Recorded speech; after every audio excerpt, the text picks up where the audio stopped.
Okay. तो chronic heart failure, also known as congestive heart failure. The names heart failure and congestive heart failure (CHF) doesn't mean that the part has actually failed or stopped, but mean one or more chambers of heart fail to keep up with the volume of blood flowing through them.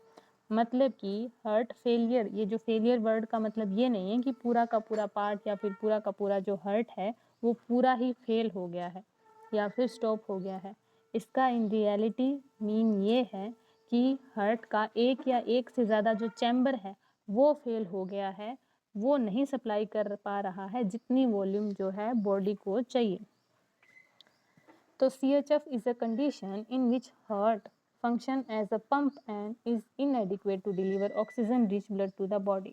CHF क्या है? एक condition है जिसमें heart का जो function है normal भी blood को पंप करना, सारी बॉडी के जो ऑर्गन है उन तक ऑक्सीजनेटेड जो हमारा ऑक्सीजन रिच जो ब्लड है उसको सप्लाई करना, वो क्या है हार्ट नहीं कर पाता है, इनएडिक्वेट deliver of oxygen rich blood in the body हो जाता है। देन है CHF is serious progressive condition that is usually chronic and can be life threatening. chronic है, chronic हो सकती है, progressive condition है भी, अगर थोड़ा बहुत अगर एक बार ब्लड वहाँ पे रुका तो वो कंटिन्यूसली क्या है रुकता जाएगा। अगर जो लेफ्ट वेंट्रिकल में कोई भी प्रॉब्लम आती है और वो एक बार अगर, जैसे हमने पीछे जो भी डिसऑर्डर्स किए हैं उनमें हमने देखा है कि एक बार अगर प्रॉब्लम आती है तो वो क्या है आगे से आगे प्रोग्रेस करती जाती है और ये क्या है लाइफ थ्रेटनिंग भी हो सकता है। The term CHF is most commonly used when referring to right and left-sided heart failure. भी congestive heart failure जो टर्म है हम मोस्ट कॉमनली राइट और लेफ्ट साइडेड हार्ट फेलियर के अंदर यूज़ करते हैं। जैसे कल हमने पढ़ा था लेफ्ट साइडेड जो हार्ट फेलियर था, मतलब बैक गए थे हम, भी लेफ्ट साइडेड हार्ट फेलियर है उसके अंदर ज़्यादा ब्लड है, उसके अंदर ज़्यादा ब्लड है तो जो हमारा लेफ्ट एट्रियम है उसमें, देन जो पल्मोनरी वेन जो लेके आई थी, देन लंग, क्योंकि हमने पल्मोनरी एडिमा पढ़ा था, तो वो चैम्बर अगर जो है आयोटा के अंदर ब्लड पंप नहीं कर पा रहा है तो वो लेफ्ट साइडेड हार्ट फेलियर हो गया।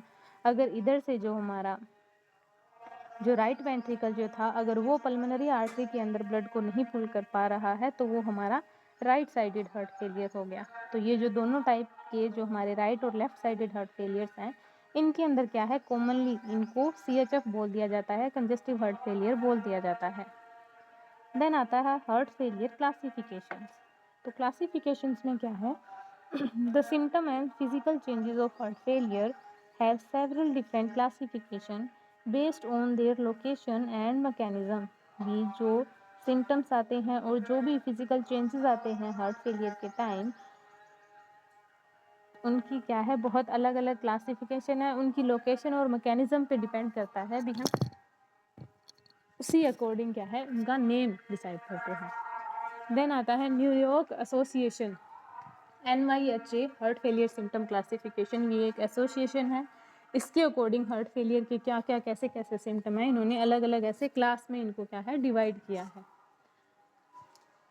इसमें क्या है क्लास वन में क्या है patient in this category feel no symptom and can perform ordinary physical activities without any limitation.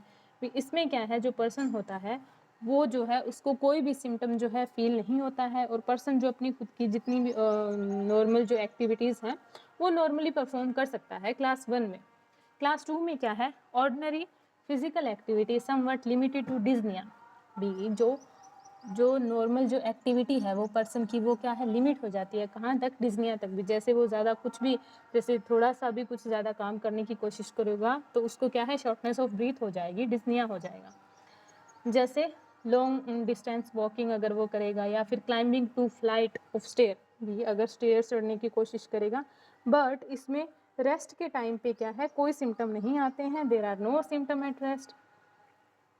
Then आता है हमारा क्लास थर्ड में क्या है एक्सरसाइज लिमिटिंग बाय डिज्निया।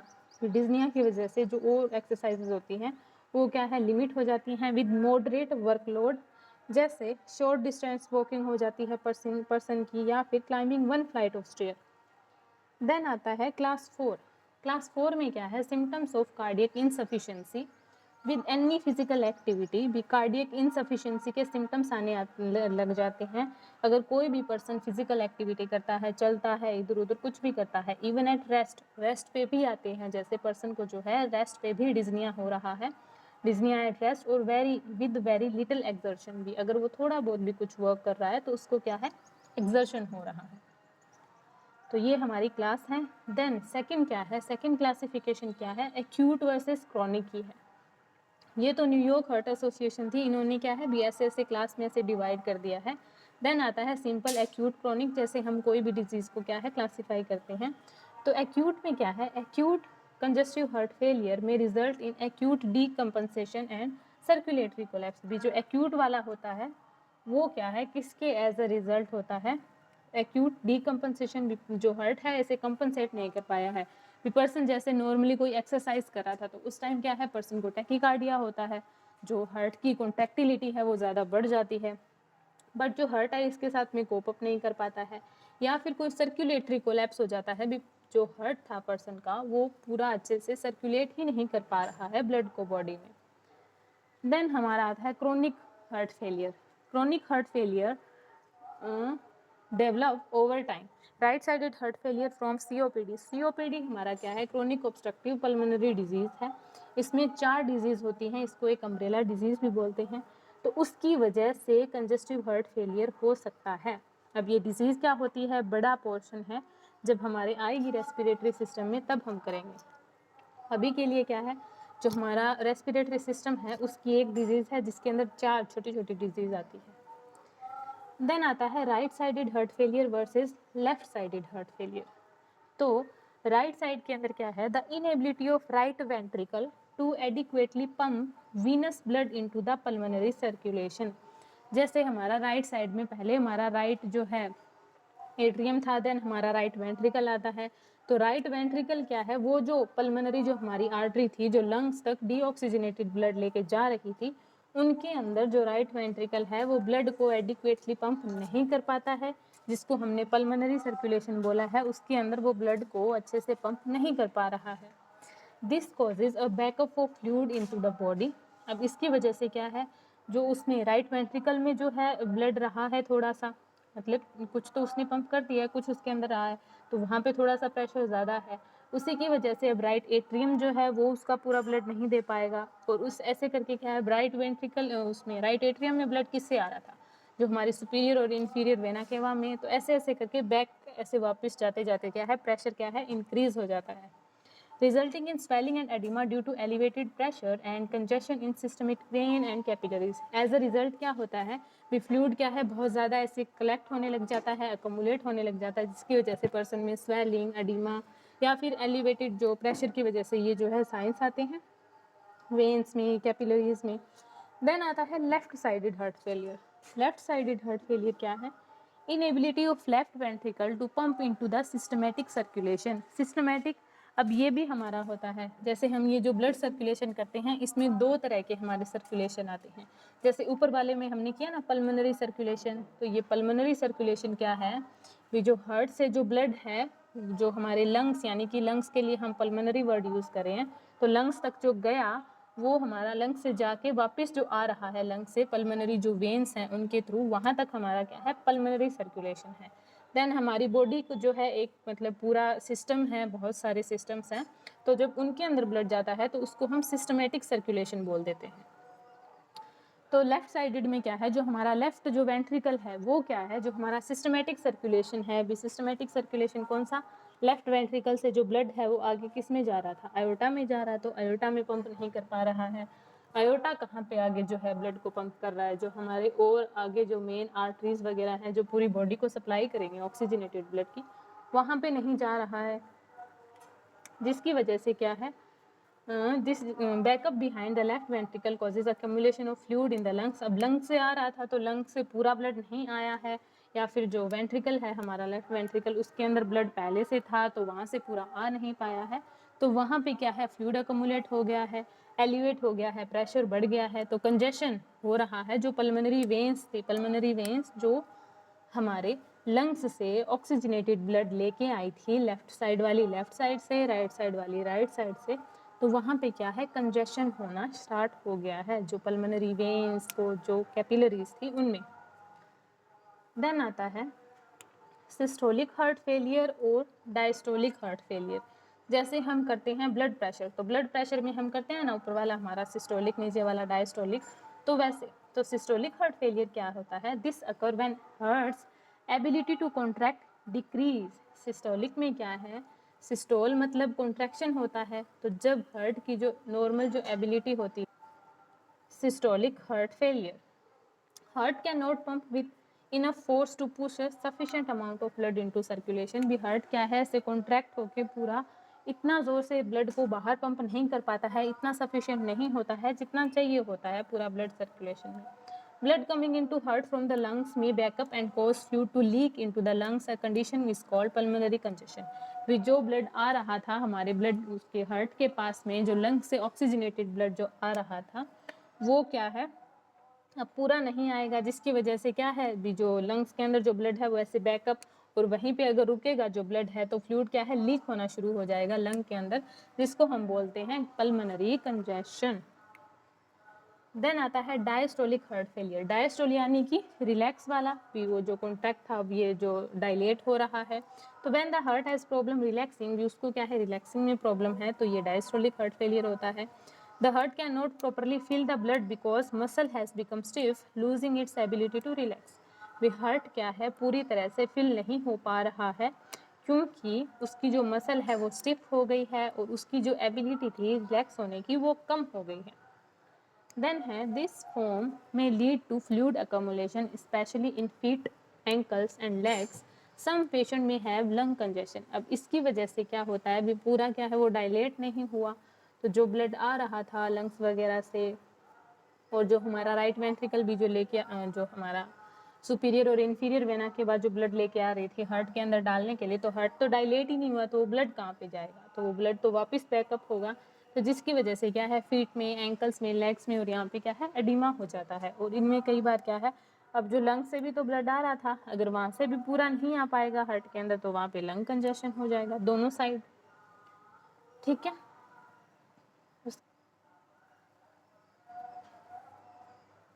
उसके बाद में जैसे हमारा ये दिया हुआ है नॉर्मल, जैसे एक बार जो है हम दोबारा से कर लेते हैं जो हमारा सर्कुलेशन जो था।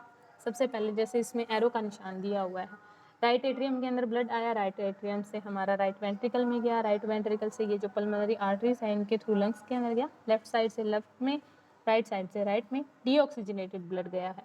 अब वहाँ से ऑक्सीजनेट हो गए वापस से आ रहा है लेफ्ट एट्रियम में, पल्मोनरी वेन्स है दोनों साइड उनसे।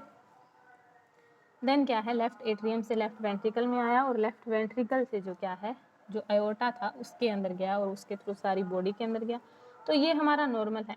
लेकिन सिस्टोलिक डिसफंक्शन में क्या हो रहा है, ब्लड आ रहा है इसमें भी, जो वेंट्रिकल्स हैं वो क्या है, the enlarge ventricles fill with the blood. अब ये क्या है, सिस्टोल तो हो गया, अभी पूरा फिल तो हो गए हैं, ये वापस से जो क्या है, ब्लड राइट एट्रियम से राइट वेंट्रिकल के अंदर आया, राइट वेंट्रिकल से जो चला गया ब्लड, अब लेकिन जब वापस आया है तो पूरा क्या है, कॉन्ट्रैक्ट नहीं हो पा रहा है।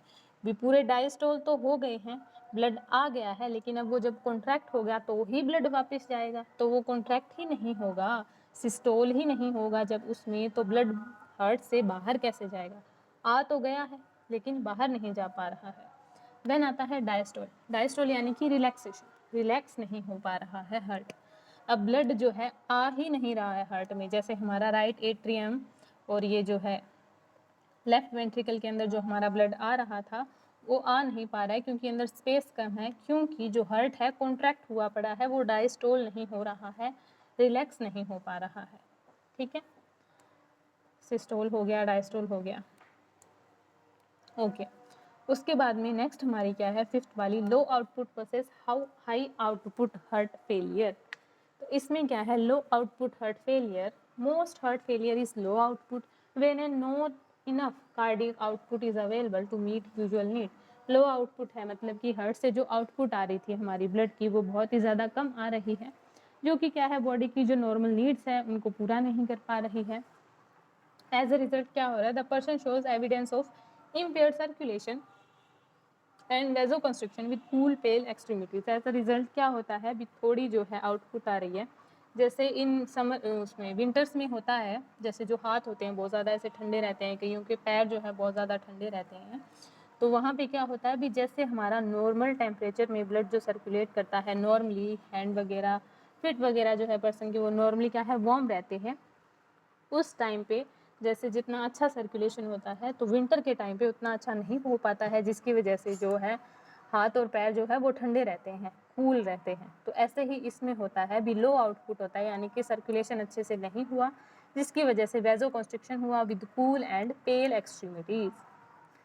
हाई आउटपुट हार्ट फेलियर में क्या है, high output heart failure occur when a condition causes the heart to work harder to meet increase need, मतलब कि ऐसी कोई कंडीशन आ जाती है भी हार्ट को जो है बहुत ज़्यादा हार्ड वर्क करना पड़ रहा है, जो बॉडी की सर्कुलेटरी नीड्स हैं उनको मीट करने के लिए भी पर्सन या तो बहुत ज़्यादा भाग रहा है या फिर कोई ऐसी स्ट्रेनस एक्सरसाइज कर रहा है बहुत ज़्यादा। The person appear warm and flushed, जैसे पर्सन एक्सरसाइज करके, अगर कोई नॉर्मल पर्सन है अगर वो एक्सरसाइज करके आता है तो पूरी की पूरी बॉडी एकदम से वार्म हीटअप हुई होती है और फेस जो है ऐसे रेडनेस पूरा फ्लस्ड होता है। तो हाई आउटपुट में क्या है बहुत ज़्यादा हाई नहीं दे पा रहा है, लो में क्या है कम दे रहा है। देन आता है कॉजेज एंड रिस्क फैक्टर। अब इसके क्या है कॉजेज एंड रिस्क फैक्टर क्या हो सकते हैं। भी कंजस्टिव हार्ट फेलियर में हमने बहुत तरह की क्लासिफिकेशन पढ़ ली है, अलग अलग तरह की, अलग अलग उसमें एक्यूट क्रॉनिक पढ़ ली है, जो हमारी न्यूयॉर्क एसोसिएशन थी उसके अकॉर्डिंग हमने पढ़ ली है, डायस्टोल सिस्टोल वाली पढ़ ली है, लो आउटपुट हाई आउटपुट वाली पढ़ ली है। तो दो अच्छे से दो जो क्लासिफिकेशन है वो आप लर्न कर लेना। देन आता है हमारा कॉजेज एंड रिस्क फैक्टर। तो सबसे पहले है कोरोनरी आर्टरी डिजीज़। अब कोरोनरी आर्टरी डिजीज़ कैसे हो सकता है, वही है जो मायोकार्डियम है उसको अच्छे से सप्लाई नहीं मिली तो उसने क्या है पूरा अच्छे से भी कॉन्ट्रैक्ट नहीं हुई या वो रिलैक्स नहीं हुई तो ब्लड के अंदर सेम रही लो, ये जो हमारा सिस्टोल डायस्टोल वाला सिस्टम हो गया। हाई ब्लड प्रेशर है, हाइपरटेंशन है, बहुत ज़्यादा टाइम से पर्सन को हाइपरटेंशन रह रहा है तो वो जो मसल्स जो है वो क्या है डायलेट रह गई हैं। देन आता है प्रीवियस हार्ट अटैक। पर्सन को क्या है पहले ही एमआई आया था, अभी जो मायोकार्डियल जो मसल है जिसको कॉन्ट्रैक्ट रिलैक्स होना है वो पहले से इन्फेक्टेड है। इरेगुलर हार्ट बीट है, अरिदमिया है अगर पर्सन को, तो अरिदमिया है तो जैसे हमने किया अभी जो हार्ट को है बहुत ज़्यादा वर्क करना पड़ रहा है, बहुत ज़्यादा फास्ट जो है हार्ट वर्क कर रहा है। हार्ट वाल्व डिजीज़ है तो आयोटिक और मिट्रल वाल्व डिजीज़ हमने की है, जिसमें हार्ट क्या है इनेबल होता है, इतना केपेबल नहीं होता है कि उतना ब्लड पास कर सके, वाल्व्स क्या है स्टिफ हो जाते हैं, नैरो हो जाते हैं। देन आता है large salt intake in diet. Large salt intake अगर हम ले रहे हैं, अगर पर्सन नमक ज़्यादा खा रहा है तो उतना ही वाटर क्या है अंदर रिटेन हो रहा है, अंदर क्या है फिर वॉल्यूम बढ़ रहा है। उसके बाद में है haemochromatosis, a dangerous iron buildup. भी बॉडी के अंदर क्या है हीमोसिडेरिन इसको बोलते हैं, साथ में बॉडी के अंदर क्या है आयरन की जो है बहुत ज़्यादा वहाँ पे हो गई है, लीवर के अंदर आयरन बहुत ज़्यादा हो गया है। देन आता है डायबिटीज़। डायबिटीज़ तो है सारे ऑर्गन्स को ही अफेक्ट करता है। देन है कंजेनाइटल हार्ट डिफेक्ट। अब हार्ट में कोई बाय बर्थ डिफेक्ट रह गया है या फिर डिजीज़ है कोई हार्ट मसल की, जैसे हमारा जो मायोकार्डियम है जो कार्डियक मसल है उसकी कोई डिजीज़ है, एबनॉर्मल हार्ट रिदम है, अरिदमिया जैसे हमने पहले भी किया है, इन्फेक्शन हो गया है हार्ट मसल को, मायोकार्डाइटिस हमने किया है, कंडक्शन डिफेक्ट है, एवी ऐसे नोड वगैरह में कोई प्रॉब्लम है, अमाइलोइडिसिस, अमाइलोइडोसिस। अमाइलोइडोसिस क्या होता है,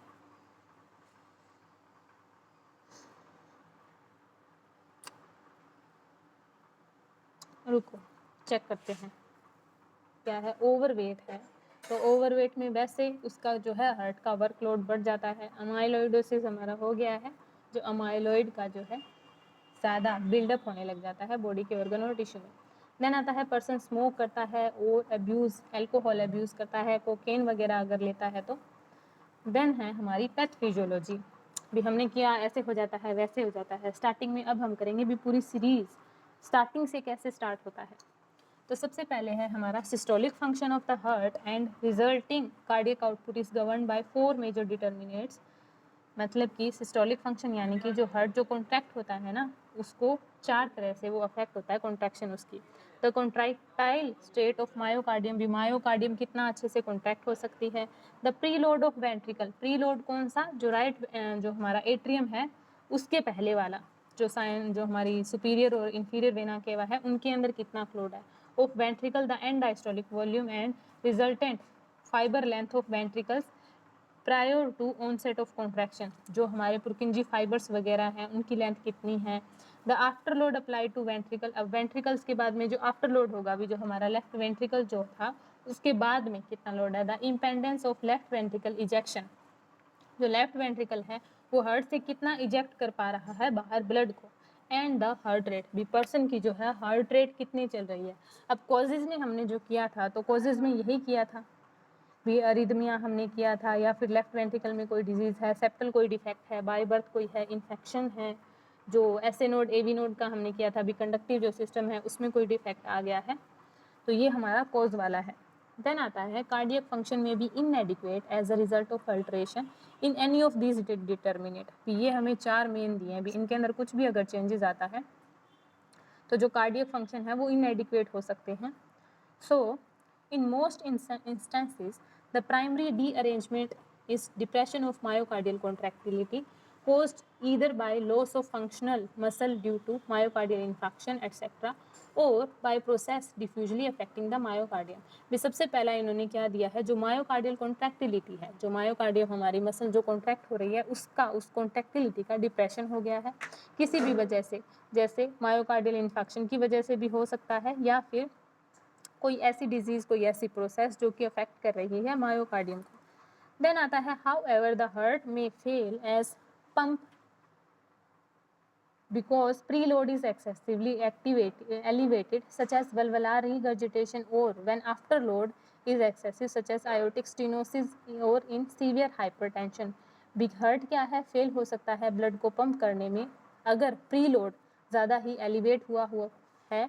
प्रीलोड जैसे वल्वुलार अगर रीगर्जिटेशन हो रहा है, बी हार्ट के अंदर जो है ब्लड ज़्यादा रह रहा है, ज़्यादा प्रेशर एलिवेट हो रहा है, या फिर आफ्टर लोड अगर बहुत ज़्यादा है, जैसे आयोटिक स्टेनोसिस हो गया है। अगर आयोटिक स्टेनोसिस हो रहा है तो लेफ्ट वेंट्रिकल जो है हमारा ब्लड को जो पंप करेगा उसमें आयोटा के अंदर, तो वो ब्लड बाहर ही नहीं जा पाएगा, चला भी जाता है तो रीगर्जिटेट हो जाएगा। या फिर सीवियर हाइपरटेंशन है, भी हार्ट को बहुत ज़्यादा वर्क करना पड़ रहा है, तो ये भी हमारे अफेक्ट करती है, हार्ट में फेल हो सकता है। देन आता है पंप फंक्शन में also be inadequate when the heart rate is too slow और टू रैपिड। भी अगर हार्ट रेट, जैसे हमें जो है अरिदमिया एक हमने कॉज किया है, तो अगर हार्ट रेट बहुत ज़्यादा स्लो है या फिर बहुत ज़्यादा फास्ट है तो भी पंपिंग जो फंक्शन है वो अफेक्ट हो सकता है। देन है where is the normal heart can tolerate wide variation in preload and afterload and heart rate, the distended heart often has limited reserve for such alteration. भी normal अगर heart rate है, भी person का जो heart है वो बहुत ही ज़्यादा ऐसे हेल्दी है, ठीक है, भी उसको कभी भी कोई प्रॉब्लम नहीं है, तो उस टाइम पे क्या होता है, अगर ऐसी कोई भी जो आती है प्रॉब्लम आती है, भी हार्ट रेट कभी जो है ज़्यादा कम हो रही है, ज़्यादा हो रही है, बहुत ज़्यादा हो रही है, इंक्रीज़ हो रही है या डिक्रीज़ हो रही है, या फिर प्री लोड बढ़ रहा है, आफ्टर लोड बढ़ रहा है, तो क्या है वो टॉलरेट कर लेता है। लेकिन जो हार्ट पहले कोई भी चीज़ से अफेक्ट हुआ हो वो इतना ज़्यादा टॉलरेट नहीं कर पाता है। देन आता है फाइनली कार्डियक पंप फंक्शन में भी supra normal but nonetheless inadequate when metabolic demands of requirement of blood flow are excessive। मतलब कि वैसे तो क्या है, जो हमारा जो हार्ट का जो नॉर्मल ब्लड फ्लो है वो नॉर्मल चलता है, लेकिन जब कई बार क्या है मेटाबॉलिक डिमांड्स बॉडी की बढ़ जाती है तब क्या है प्रॉब्लम कोज होती है। The cause of high output include thyrotoxicosis, severe anaemia. Thyro, ये जो हमारी थायराइड जो ग्लैंड है इसको जैसे रिमूव करते हैं या फिर इसमें कोई भी प्रॉब्लम आती है तो ये मेनली 2 हार्मोन सिक्रेट करती है, T3 T4 हार्मोन सिक्रेट करती है, जिसमें ग्रोथ हार्मोन आता है। T3 आयोडीन जब खाते हैं पर्सन, वही वाला जैसे बोलते हैं ना भी नमक में आयोडीन होना चाहिए वरना क्या है वो गोइटर हो जाएगा, जिसको घेंगा भी बोला जाता है, तो वो।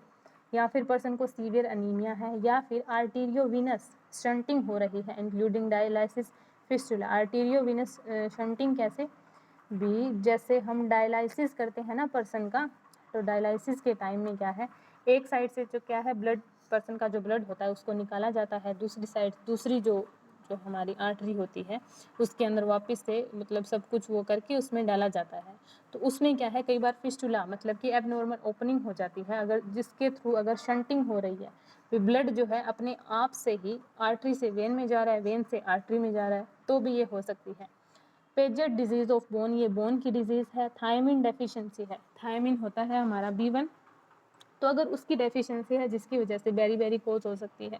अब इसमें भी 2 तरह की बेरी आती है, वेट बेरी आती है, ड्राई बेरी आती है। एक बेरी होती है जो कि हार्ट की मसल को अफेक्ट करती है।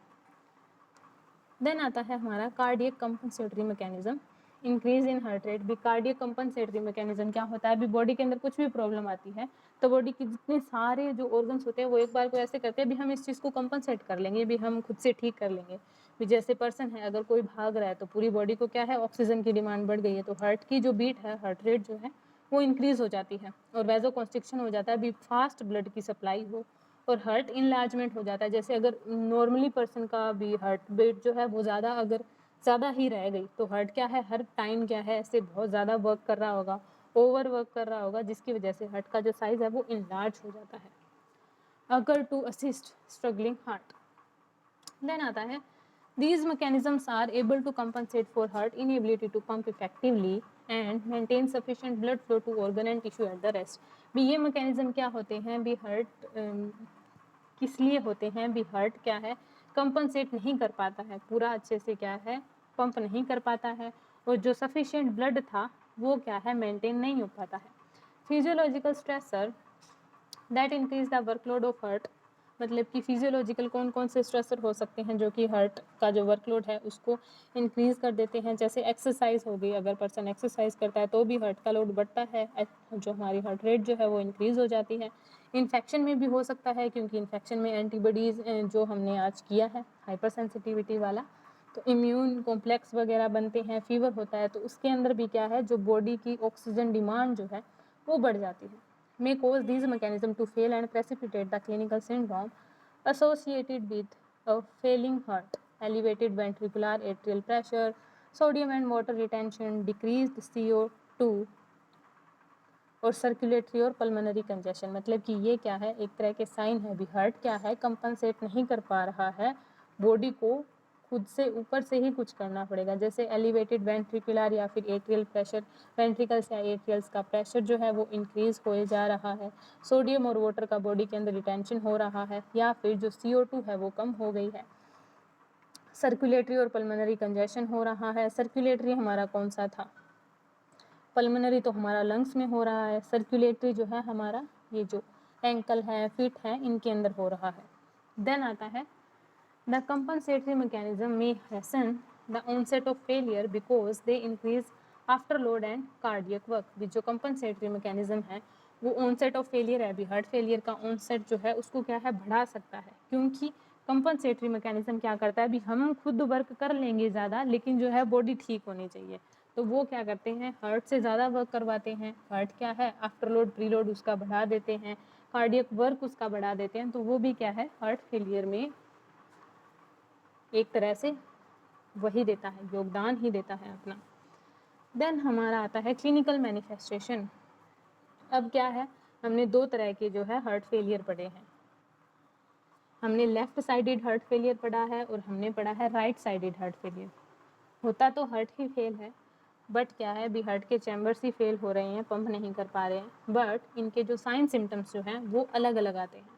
जैसे लेफ्ट साइडेड हार्ट फेलियर है, तो लेफ्ट साइड में हमारा लेफ्ट वेंट्रिकल फेल हो चुका है, जिसके अंदर ऑक्सीजनेटेड ब्लड आ रहा था लंग्स से, यानी कि पल्मोनरी से आ रहा था, तो इसमें क्या है, पल्मोनरी कंजेशन अकर हो जाता है। पल्मोनरी कंजेशन में left ventricle can not pump blood out of the chamber, left ventricle pump नहीं कर पाया, तो पीछे पल्मोनरी यानी कि लंग्स से ही तो ब्लड आ रहा था, तो वो वहीं पे रहेगा। तो this increase in left ventricle decrease the blood flow from the left atrium, left atrium से ब्लड फ्लो कम हो जाता है। Pressure in left atrium increase which decrease the blood flow coming from pulmonary vessel. अब वो क्या करता है, जो पल्मोनरी वेसल से जो वो ब्लड आ रहा था वो कम हो जाएगा। Resultant increase in pressure in pulmonary circulation, the force into pulmonary tissue and alveoli which impairs the gas exchange. As a result left atrium के अंदर प्रेशर इंक्रीज है, वहाँ से ब्लड कम आया, ऐसे करते करते जो हमारा पल्मोनरी जो टिश्यू है, लंग्स का जो हमारा टिश्यू है, वहाँ पे क्या है, प्रेशर इंक्रीज हो गया, जिसकी वजह से जो पल्मोनरी टिश्यू और एल्वियोलाइज जो थी उनके अंदर क्या है, गैस का एक्सचेंज इम्पेयर हो गया। ठीक है, ओके। उसके बाद में हमारा क्या है, पैथोफिजियोलॉजी ऑफ हार्ट फेलियर, जो कि हम नहीं करेंगे क्योंकि हमने अभी अभी किया है, ये पूरा फिर से वही ग्राफ है, वैसे ही हमने फिर से करना पड़ेगा। हम सीधा करेंगे सिम्टम्स। भी सिम्टम्स क्या आते हैं लेफ्ट साइडेड हार्ट फेलियर के, पल्मोनरी कंजेशन जिसमें हो रहा था, तो रिलेट करके करेंगे। भी पल्मोनरी कंजेशन हो गया, वहाँ पे फ्लूइड अकमुलेट हो गया, फ्लूइड स्केप कर गया, तो वो तो हमारा स्पेस था जहाँ पे गैस एक्सचेंज होना था, O2 CO2 एक्सचेंज होना था। अब वहाँ पे O2 CO2 कम एक्सचेंज होगी तो क्या है, पर्सन को फटीग होएगा, शॉर्टनेस ऑफ ब्रीथ होएगी, डिस्निया ऑन एक्सर्शन होएगा। भी बॉडी की जो ऑक्सीजन डिमांड है वो पूरी नहीं हो रही है। पैराऑक्सीमल नॉक्चरनल डिस्निया होएगा, भी रात को जब पर्सन सोएगा तो उसको फिर से डिस्निया होएगा। देन है ऑर्थोपनिया, भी पर्सन जैसे लेटेगा ना तो उसको सांस नहीं आएगा, तो पर्सन को क्या है, बैठ के सांस लेना पड़ेगा। देन आता है पल्मोनरी अडीमा, अडीमा होगा, वी नो फ्लूइड अकमुलेट हो रहा है तो पल्मोनरी अडीमा यानी लंग्स में अडीमा होगा। देन है एस्मा लाइक वीजिंग और ड्राई हैकिंग कफ, जैसे एस्मा में जैसे हमने की थी विजिंग और विस्लिंग जो हमने साउंड की थी उस तरह से साउंड आएगी। ड्राई हैकिंग कफ होगा, ओपन एट नाइट, नाइट में ज़्यादा। विजिंग फिर से इसमें लिखा हुआ है, पेल और ब्लूइश स्किन होएगी क्योंकि वही ऑक्सीजन की डिमांड पूरी नहीं हो रही है। पाल्पिटेशन होगी पर्सन को, इरेगुलर हार्ट रिदम होएगी और इंक्रीज जो है एक ब्लड प्रेशर हमें मिलेगा। इंसोम्निया होगा, वीकनेस होगी, रेस्टलेस होएगा पर्सन। देन आता है हमारा राइट साइडेड हार्ट फेलियर, तो राइट साइडेड हार्ट फेलियर में क्या है, अब राइट वेंट्रिकल हो गया। अब राइट वेंट्रिकल क्या है, अनेबल टू एम्प्टी और इजेक्ट ब्लड वॉल्यूम एडिक्वेटली, भी राइट वेंट्रिकल जो क्या है वो खुद एम्प्टी नहीं कर पा रहा है, मतलब कि जो हमारा पल्मोनरी जो सर्कुलेशन है उसके अंदर ब्लड को पंप नहीं कर पा रहा है, पल्मोनरी वेन्स के अंदर नहीं डाल पा रहा है राइट साइड में जो है। In this type increase right ventricle pressure और volume leads to increase right atrial pressure. जब राइट वेंट्रिकुलर जो है, राइट वेंट्रिकल जो है उसके अंदर प्रेशर जब इंक्रीज हो रहा है तो उसकी वजह से राइट एट्रियम जो में जो प्रेशर है वो क्या है, बढ़ जाएगा। Which increase systemic Venus pressure, यानी कि अब जो राइट एट्रियम जो था उसके अंदर ब्लड कहाँ से आ रहा था, सुपीरियर और इन्फीरियर वेना केवा से आ रहा था, तो वहाँ पे प्रेशर क्या है, बढ़ जाएगा, रिजल्टिंग इन पेरिफेरल एडिमा। अब वहाँ से ब्लड आ कहाँ से रहा था, जो हमारी पेरिफ्री जो है हाथों पैरों से आ रहा था, और जो हमारा जीआईटी जो है, जीआईटी में सबसे पहले लीवर से निकल के वो ब्लड इन्फीरियर वेना केवा के अंदर आ रहा था, तो हमारा जो लीवर है यानी कि जो हिपैटिक कंजेशन वहाँ पे भी हो जाएगा। अब क्या है, स्वोलन लेग्स और peripheral oedema of lower extremity, क्योंकि राइट साइडेड है तो इस साइड से ही तो ब्लड आ रहा था, तो वो नहीं आएगा, कम आएगा, तो वहाँ पे क्या है, स्वेलिंग हो जाएगी, लीवर और स्प्लीन की इनलार्जमेंट हो जाएगी क्योंकि फ्लूइड वहाँ पे रुक रहा है। और राइट अपर क्वाड्रेट ऑफ जो है हमारा राइट अपर कौन सा, ये जो लीवर वाला और स्प्लीन वाला जो हिस्सा है, यहाँ पे क्या है, पर्सन को पेन होगा। स्वोलन और डिस्टेंडेड नेक वेन्स, जो जुगुलार वेन जो हमारी होती है यहाँ पे वो डिस्टेंडेड दिखेगी क्योंकि ऊपर से भी तो आ रहा था ब्लड, सुपीरियर वेना के बाद भी तो लेके आ रहा था। देन है fluid buildup in stomach, stomach के अंदर फ्लूइड जो बिल्ड होता है उसको हम ए साइड की कंडीशन बोलते हैं। अभी पेरिटोनियल कैविटी के अंदर क्या है, फ्लूइड बिल्डअप हो गया है। देन है नोजिया, वॉमिटिंग और एपेटाइट लॉस होगा। अब ये सारे अगर जीआईटी अच्छे से वर्क नहीं कर पा रहा है, वहाँ पे फ्लूइड अकमुलेट हो रहा है, तो ये सारे सिम्टम आएंगे। देन है पर्सन को वीकनेस होगी, फटीग, डिजीनेस और फेंटिंग एपिसोड आएंगे क्योंकि वही O2 CO2 एक्सचेंज नहीं हुआ, पूरी बॉडी के अंदर ब्लड सर्कुलेट नहीं हुआ। स्लो वेट गेन हो गया क्योंकि एडीमा हो रहा है ना, सारे ऑर्गन्स में ही एडीमा हो रहा है, वाटर अंदर रिटेन हो रहा है, तो जिसकी वजह से क्या है, वेट गेन होगा। इरेगुलर हार्ट रिदम होएगी, हार्ट की रिदम इरेगुलर हो जाएगी। देन आता है डायग्नोस्टिक इवैल्यूएशन, डायग्नोस्टिक इवैल्यूएशन में क्या है, patient history and physical examination. सबसे पहले हम पर्सन की हिस्ट्री लेंगे, फिजिकल एग्जामिनेशन करेंगे, ईसीजी करेंगे, इको करेंगे, इलेक्ट्रोकार्डियोग्राम करेंगे, चेस्ट एक्सरे करेंगे, पल्मोनरी कंजेशन देखेंगे, एक्सरसाइज टेस्ट करेंगे जिसको हम स्ट्रेस टेस्ट बोलते हैं। देन आता है कार्डियक कैथेटराइजेशन करेंगे, एंजियोग्राम करके देखेंगे, रेडियो न्यूक्लियाई वेंटिक्यूलोग्राफी करेंगे, इलेक्ट्रोफिजियोग्राफी ईपी स्टडी जिसको बोलते हैं, कार्डियक कंप्यूटराइज्ड टोमोग्राफी करेंगे, सीटी और एमआरआई स्कैन कर लेंगे। देन है ब्लड टेस्ट करेंगे for brain natriuretic peptide BNP जिसको बोलते हैं, and terminal pro BNP test that measure the production of hormone found in left ventricle. BNP peptide क्या है, लेफ्ट वेंट्रिकल एक हार्मोन होता है, लेफ्ट वेंट्रिकल से क्या है, एक हार्मोन सीक्रेट होता है, तो उसका लेवल हम चेक करने के लिए करेंगे। देन हमारा आता है medical management, medical okay, medical management में हमारा क्या है, number of medications are prescribed for heart failure and most patient will take more than one drug, भी कुछ ज़्यादा ही ड्रग की नीड होती है। मेडिकेशन में be prescribe to dilate blood vessel, strengthen the heart pumping action and reduce water and sodium in the body to lessen the heart's workload. ये अलग अलग तरह के हमें क्या है ड्रग देने पड़ेंगे, जैसे जैसे हमारे सिम्टम्स आए उन सारे सिम्टम्स को कम करने के लिए हम क्या है इनको ड्रग देंगे। तो सबसे पहले देंगे डायूरेटिक, सबसे पहले नेसेसरी है क्योंकि बॉडी के अंदर फ्लूइड ही फ्लूइड हुए जा रहा है, तो बुमेटाडीन होता है। नॉर्मली क्या है हम जो फुरसेमाइड का यूज़ करते हैं जिसको लासिक्स भी बोला जाता है। लासिक्स जो है ब्रांड नेम है, फुरसेमाइड जो है साल्ट नेम है। देन आता है ACE इनहिबिटर। ACE इनहिबिटर हमारे होते हैं एंजियोटेंसिन कन्वर्टिंग एंजाइम इनहिबिटर, जिसमें हमारे आते हैं इनालप्रिल, लिस्नोप्रिल, कैप्टोप्रिल, इनहिबिट करते हैं adverse effect of angiotensin 2, potent करते हैं वेजोकॉन्स्ट्रिक्शन को, सोडियम रिटेंशन को कम करते हैं।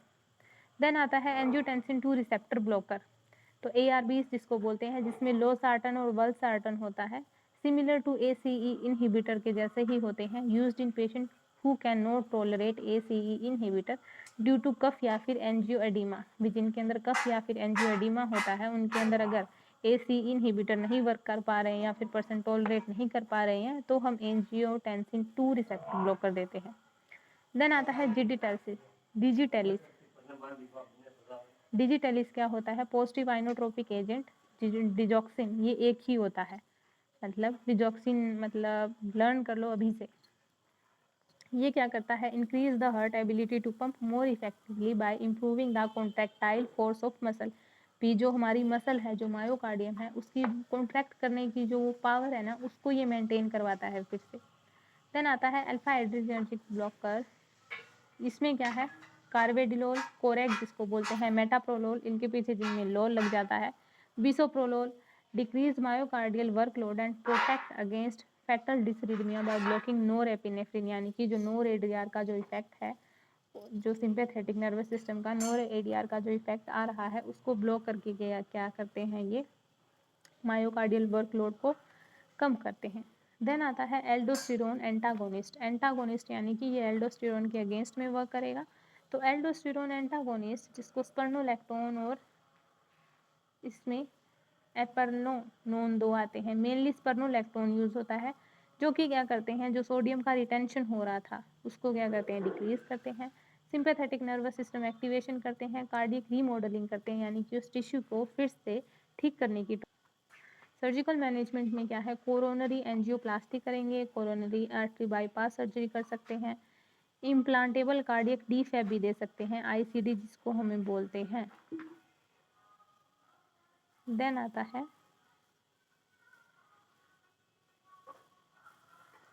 इंट्रायोटिक बैलून पंप भी इन्फ्लेट कर सकते हैं। Left ventricular assist device LVAD, क्योंकि लेफ्ट वेंट्रिकल जो है ना अभी अच्छे से पंप नहीं हुआ उससे। देन है वाल्व रिपेयर और वाल्व रिप्लेसमेंट सर्जरी कर सकते हैं। हार्ट ट्रांसप्लांटेशन भी, हार्ट जो है बिल्कुल ही वर्क नहीं कर पा रहा है, या फिर पेसमेकर इंसर्शन, पेसमेकर क्यों भी कंडक्टिव सिस्टम खराब हो गया है हार्ट का इसलिए हार्ट फेलियर हुआ है, या फिर कार्डियक रीसिंक्रोनाइजेशन थेरेपी CRT जिसको बोलते हैं, या फिर बाईवेंट्रिकुलर पेसिंग भी, हार्ट की जो है नॉर्मल रिदम को मेंटेन करने के लिए वापस से कार्डियक रीसिंक्रोनाइजेशन थेरेपी हम देते हैं। ठीक है,